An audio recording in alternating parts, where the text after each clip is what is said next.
What's going on, everyone? I'm Jaren, and today we are talking about Civil War. No, not the Captain America stuff. I'm talking about the journey across dystopian future America, where we follow a group of military-embedded journalists who must race against the clock to get to DC before rebel factions descend upon the White House. I have been a fan of Alex Garland's written work since The Beach, 28 Days Later, and Sunshine, and I became an even bigger fan when he started directing, especially movies like Ex Machina, Annihilation, and even Men.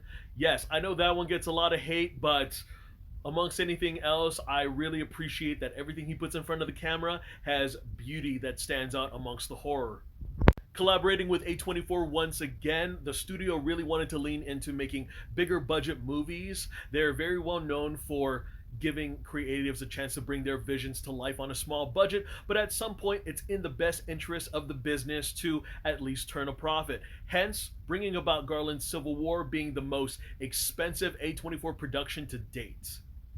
Now, the marketing for this movie hadn't really grabbed me the way that his last three films have, but I was kind of thinking that, was this going to be an action thriller that was going to be all talk and no show, or were they just keeping all the good stuff away from the trailers? Now, after finally getting to check this out for myself, this has got to be the most frightening action thriller that I've experienced since Apocalypse Now.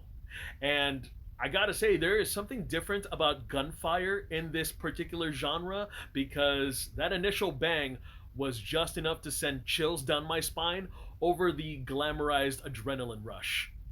There are some graphic images that are just burned into my brain that I won't soon forget, and has definitely got a reaction out of my auditorium. And with the talent and direction of Alex Garland, along with his art director, production designer, cinematographer, and editor, there is so much to appreciate on screen. It doesn't shy away from the spoils and horrors of war, especially the way that our main characters are capturing corpses on their lenses. And there are even smaller and more simplified moments where they're just focusing on some flower petals in a field, or even embers from a forest fire.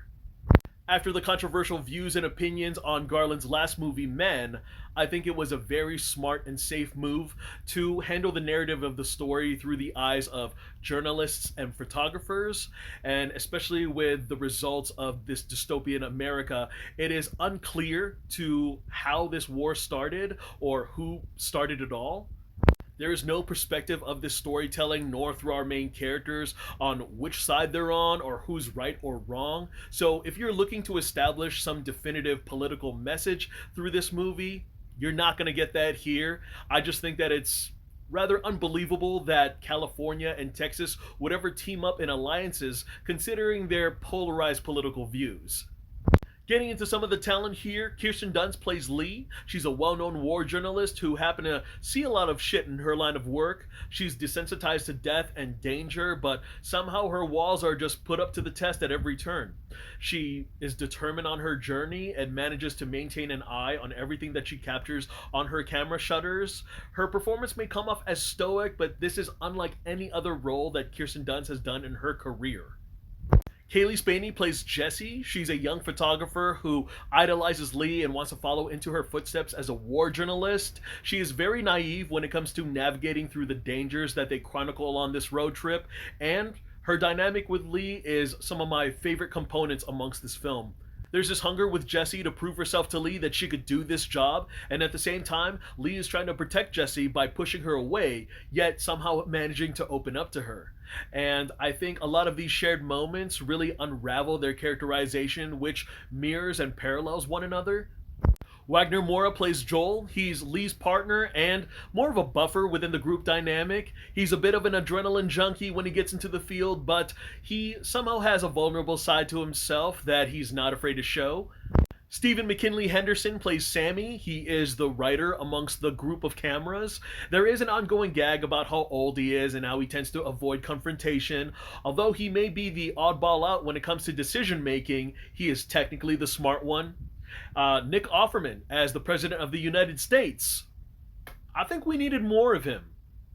Jesse Plemons, who wasn't even credited, joined the cast days before this particular scene was going to shoot. The original actor dropped out, and with Plemons being married to Kirsten Dunst in real life, asked if he was available, and he stole the show as the nameless soldier who interrogates our main cast at gunpoint with his bloody hands, red glasses, and a quick finger on the trigger, making this one of the more memorable and harrowing confrontations of the film. My big gripe about the movie does involve a spoiler of the ending, so I'm going to talk around it. There is a character that is presented so prevalently throughout the story that towards the end, there are some actions and choices that are made that felt like all that development went out the window. And I felt like it was such a disservice to all of the characters that are involved because it just could have been handled better. Like, if you've seen the movie, you know what I'm talking about. Overall, I'm deeply saddened that Alex Garland is retiring as director. I sure hope that he continues writing. His movies may have not been perfect, but he has definitely got an original vision of how he decides to tell his stories. That third act, though, slaps so much harder than Zero Dark 30. This is one of the most integral and thought-provoking thrillers of the year.